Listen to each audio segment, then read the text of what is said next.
नमस्कार, मैं TP Soni, TGT Hindi, Jawahar Navodaya Vidyalaya Singrauli से। छात्रों, आज हम आप सबको बसंत भाग 3 कक्षा 8वीं की पाठ 1 ध्वनि पाठ का अध्ययन और अध्यापन का कार्य करेंगे। जैसे बसंत भाग 3 कक्षा 8वीं का ध्वनि पाठ है और इसकी कविता है ध्वनि। ठीक, अभी ना होगा मेरा अंत, अभी अभी तो आया है मेरे वन में मृदुल बसंत, अभी न होगा मेरा अंत। ये कविता का पहला चरण है। हरे हरे ये पात डालियां, कलियां कोमल गात, मैं ही अपना स्वप्न मृदुल कर फेरूंगा निद्रित कलियों पर, जगा एक प्रत्युष मनोहर, अभी न होगा मेरा अंत। पुष्प पुष्प से तंद्रा आलस, लालसा खींच लूंगा मैं, अपने नव जीवन का अमृत सहर्ष सींच दूंगा मैं, द्वार दिखा दूंगा फिर उनको, है मेरे वे जहां अनंत, अभी न होगा मेरा अंत। सूर्यकांत त्रिपाठी निराला जी की। तो ये कविता सूर्यकांत त्रिपाठी जी की निराला जी की है।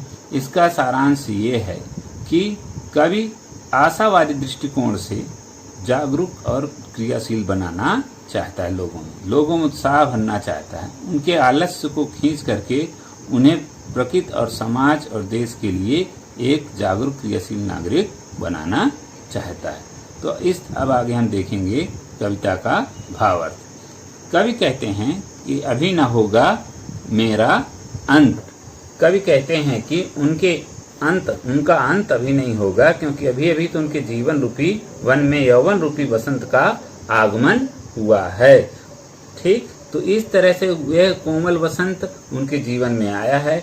अभी अभी उनको जीवन में बहुत काम करना है, उनको लोगों को जागरूक करना है, क्रियाशील बनाना है। जिस प्रकार से हरे हरे ये पात डालियां, कलियां कोमल गात, जिस प्रकार से प्रकृति में जब बसंत आता है तो पेड़ पौधों में नए नए हरे हरे पत्ते, कलियां से पत्तों से पेड़ पौधे भर जाते हैं, सुशोभित हो जाते हैं। उसी प्रकार से मेरे जीवन में जो उत्साह, आनंद, आलोक हमारे जीवन में आया है, उससे पता चलता कि हम जीवन में बहुत सारे क्रियाकलाप करेंगे, देश को आगे बढ़ाने के लिए, समाज के विकास के लिए।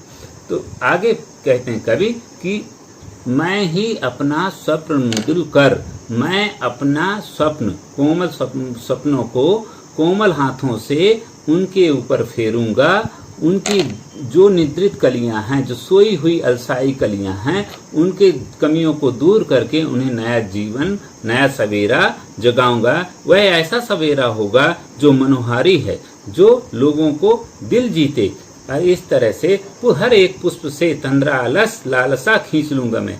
हर एक पुष्प से, पौधे के एक एक पुष्प से मैं उनका आलस्य, उनकी कमियों को दूर कर दूंगा। उनके जीवन में नया जीवन अमृत का संचार कर दूंगा, अपनी अच्छाइयां भर दूंगा, उनमें उत्साह भर दूंगा, उनको सींच दूंगा, द्वार दिखा दूंगा फिर उनको, है मेरे वे जहां अनंत। मैं उन्हें सफलता का द्वार दिखा दूंगा जहां आनंद है, जहां ईश्वर आनंद है, जहां ऐसा आनंद है कि जीवन सबसे ज्यादा सुहावना, आकर्षक और मनोहरी लगता है।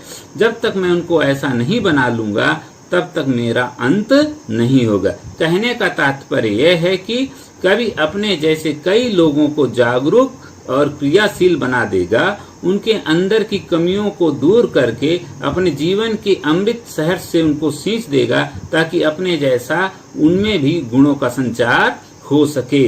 अर्थात मरने से पहले कवि अपने जैसे कई लोगों में गुणों का संचार कर देगा। इसलिए कवि का अंत नहीं होगा, अभी न होगा मेरा अंत। जब तक वो ऐसे क्रियाकलाप नहीं करें तब तक उनका अंत नहीं होगा। इस प्रकार से कविता का भावार्थ आशावादी दृष्टिकोण और उत्साह से परिपूर्ण है और लोगों को जागरूक और क्रियाशील बनाने के लिए प्रयासरत है। हाँ, तो ये है प्रश्न अभ्यास। कवि को ऐसा विश्वास क्यों है कि उसका अंत अभी नहीं होगा? तो कवि को ऐसा इसलिए विश्वास है कि उसका अंत अभी नहीं होगा क्योंकि उसके जीवन में अभी अभी बसंत आया है। नया उत्साह, नया जोश, नया उमंग उसके जीवन में आया है। कुछ कर दिखाने का जज्बा उसके जीवन में आया है। जब तक वह अपना कार्य उद्देश्य पूरा नहीं कर लेता तब तक उसका अंत नहीं होगा। जिस प्रकार से पौधों में नई नई पत्तियां, कलियां आती हैं, मतलब उस पौधे का अभी विकास होगा, उसका अंत नहीं होगा। ठीक। ठीक, अब अगले क्वेश्चन में चलते हैं। प्रश्न में, फूलों को अनंत तक विकसित करने के लिए कवि कौन कौन सा प्रयास करता है?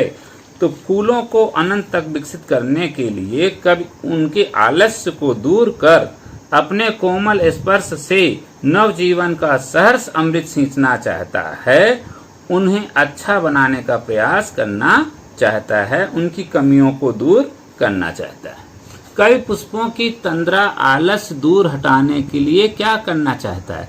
कवि पुष्पों की तंद्रा आलस्य दूर हटाने के लिए उनके आलस्य और कमियों को दूर कर प्रेम पूर्ण और आशा भरी दृष्टि से जागरूक कर उन्हें क्रियाशील बनाना चाहता है, ताकि वो जीवन में निराश ना हो और आशावादी दृष्टि से वो आगे बढ़ते जाएं। ठीक, अब कविता से आगे का प्रश्न है, वसंत को ऋतुराज क्यों कहा जाता है? तो ये आपस में आप लोगों को चर्चा कीजिए। आप जानते हैं कि 6 ऋतुएं होती हैं, ठीक, तो उनमें से हेमंत, बसंत, ग्रीष्म, शीत, शरद, शिशिर, तो जो 6 ऋतुओं की आपस विशेषता है। तो वर्षा ऋतु में बारिश होती है, ग्रीष्म ऋतु में गर्मी पड़ती है, शीत ऋतु में ठंडी पड़ती है। तो बसंत एक ऐसा ऋतु है जो कि ठंडी की समाप्ति और गर्मी का आगमन, ग्रीष्म ऋतु का आगमन का मध्य का स्थल होता है। इस समय इससे पूर्व पतझड़ होता है, पत्ते झड़ जाते हैं, फिर नए पेड़ पौधों में नए नए पत्तियां आती हैं, वातावरण सुंदर और सुहावना हो जाता है, ना तो ज्यादा ठंडी पड़ती ना तो ज्यादा गर्मी, पेड़ पौधे फूलों और पत्तियों से भर जाते हैं, फूलों की खुशबुओं से हवाओं में घुल मिल जाते हैं और मनोहर खुशबूदार हवाओं से मन प्रसन्नचित हो जाता है। यानी बसंत ऋतु में चारों ओर सुंदर आकर्षक वातावरण दिखाई देता है, इसलिए बसंत को ऋतुराज कहा जाता है। बसंत ऋतु में आने वाले त्योहार कौन कौन से? तो आप लोग जानते हो कि बसंत में सबसे पहले बसंत पंचमी, फिर होली, फिर उसी के आसपास ये कई त्योहार आते हैं, बैसाखी तक, ये मार्च तक पूरा त्योहार, जो फरवरी से और मार्च के बीच में जो भी त्योहार आते हैं वो बसंत ऋतु में आते हैं। ऋतु परिवर्तन का हमारे जीवन पर गहरा प्रभाव पड़ता है, इस कथन की पुष्टि आप किन किन बातों से कर सकते हैं? तो हर चीज का, जो प्रकृति का, चाहे ऋतु हो, चाहे दिन रात हो, चाहे मौसम, उसका प्रभाव जीवन में पड़ता है। तो ऋतु परिवर्तन जीवन पर इसलिए प्रभाव पड़ता है कि ऋतु के हिसाब से, जैसे ठंडी ऋतु में, शीत ऋतु में लोग गर्म कपड़े पहनेंगे, ठीक, दिन छोटा होगा, रातें बड़ी होंगी, और शीत ऋतु के उस ऋतु की फसलें अलग होंगी, जीवन निर्वाह अलग हो, कार्यशैली अलग हो, बारिश की ऋतु में खेती बुआई का काम चलता है, ठीक। तो इस तरह से हर ऋतुओं का एक अलग विशेषता है, जीवन में उसका गहरा प्रभाव पड़ता है। हर ऋतु की एक खासियत होती है, उस ऋतु में जीवन का रहन सहन, खान पान, व्यापार, यातायात सब बदलता रहता है। इसलिए हर एक ऋतुओं का जीवन पर प्रभाव पड़ता है और उस ऋतु के हिसाब से मनुष्य ढलता है, उस ऋतु के प्रकृति के हिसाब से वह अपने आप को अनुकूलित करता है, प्रकृति के साथ उसका जीवन यापन का, विकास का रास्ता अपनाता है। यही मानव का बुद्धि का सार्थक उपयोग है। ठीक, धन्यवाद, जय हिंद, जय भारत। हाँ, तो आप सबको एक छोटा सा कार्य करना होगा, जो ये आपको याद हो। मृदुल माने होता है कोमल, पात माने होता है पत्ता, गात माने होता है शरीर, निद्रित माने सोया हुआ, प्रत्युष माने प्रातःकाल, तंद्रालस माने नींद से अलसाया हुआ, और लालसा माने कुछ पाने की चाह या अभिलाषा। जैसे किसी को आइसक्रीम खाने की चाह हुई तो कहते हैं उसको आइसक्रीम खाने की अभिलाषा या इच्छा हुई। तंद्रालस मतलब होता है जब कोई सोया हुआ, निद्रित सोया हुआ, अलसाया हुआ बच्चा रहता है। जैसे सुबह सुबह उठते हैं तो किसी काम में 5-10 मिनट मन नहीं लगता, तो उस समय हमारा शरीर तंद्रा आलस में डूबा रहता है। प्रातःकाल, सुबह सुबह का समय प्रातःकाल कहलाता है। तो इस तरीके से ये इसके कठिन शब्दों को आपको याद करना है और जीवन में आत्मसात करना है। गात माने शरीर होता है, शरीर की आपको 4 पर्यायवाची बताना है,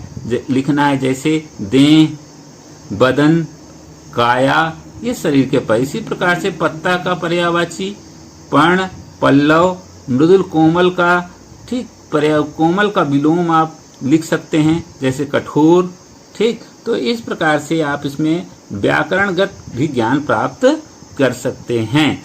अब आपको एक चीज का अनुभव किए होंगे कि गांव में सभी बच्चे जो गांव में रहते हैं वो ज़्यादा जानते हैं कि गांव के बच्चे देखे होंगे कि बसंत ऋतु में कब पेड़ पौधे नई पत्तियां आती हैं, कब फूलों से कलियां खिल जाती हैं।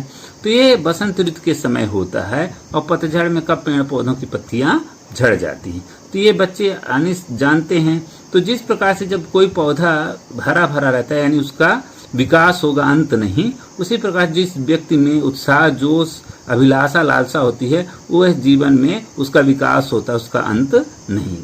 ठीक, धन्यवाद। जय हिंद।